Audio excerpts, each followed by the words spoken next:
Hey everyone, this is Nick with Eternia's Toys, and I'm here with DC Multiverse Bat Bike from the Batman McFarlane Toys. So I got this vehicle from GameStop on an extreme clearance sale, and it's a really cool vehicle. The tires are rubber.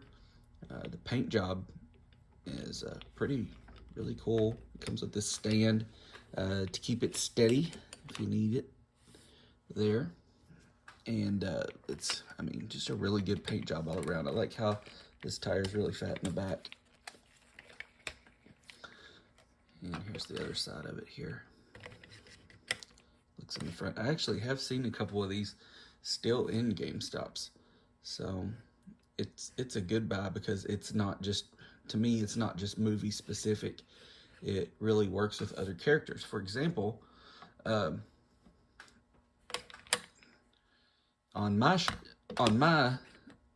shelf, I have it on my comic shelf with Batgirl. Try and get her in some sort of position here where she's riding it.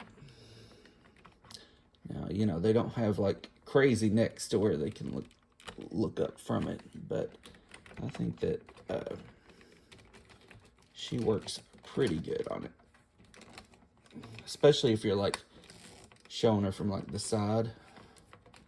I think she's pretty good.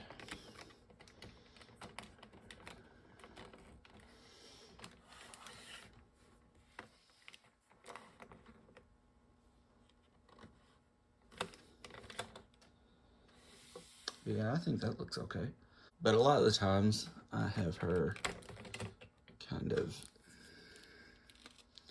like, because I got this kind of like on another piece on my shelf, so I kind of got her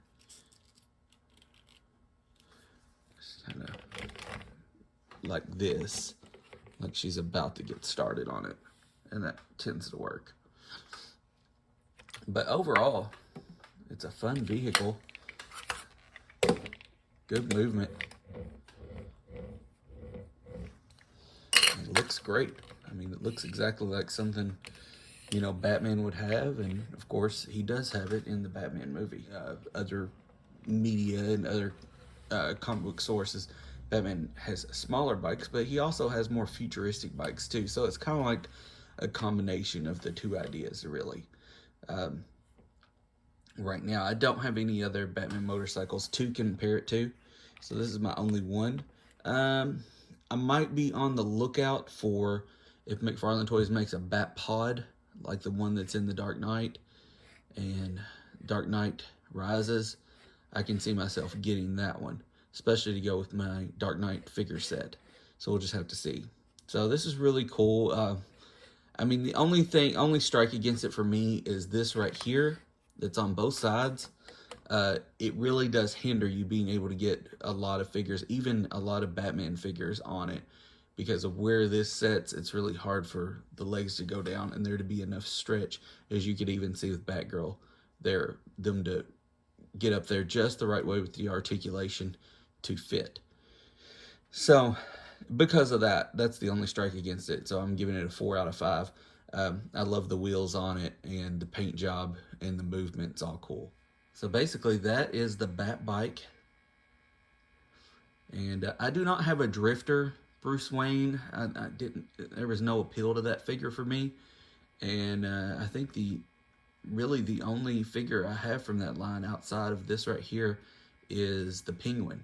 So there weren't a lot of those figures I was that crazy about. I would pick them up several times. I'm like, nah, this doesn't fit with what I'm doing. And I'm not a completist when it comes to I have to have every one. I just have to have the ones that work with what I'm trying to do, which can sometimes be a lot of figures. But in the case of movie figures, it's just going to be the ones that I really like and I'm really drawn to, and I think really have something to offer. Like, in this case, this really cool motorcycle. If you like this, check out some of the other videos I have here. Follow me on the Instagram page at Eternia's Toys. And let me know if you have this motorcycle. If not, are you thinking about adding it to your shelf? That's all for now. Have a good day. Enjoy your toys.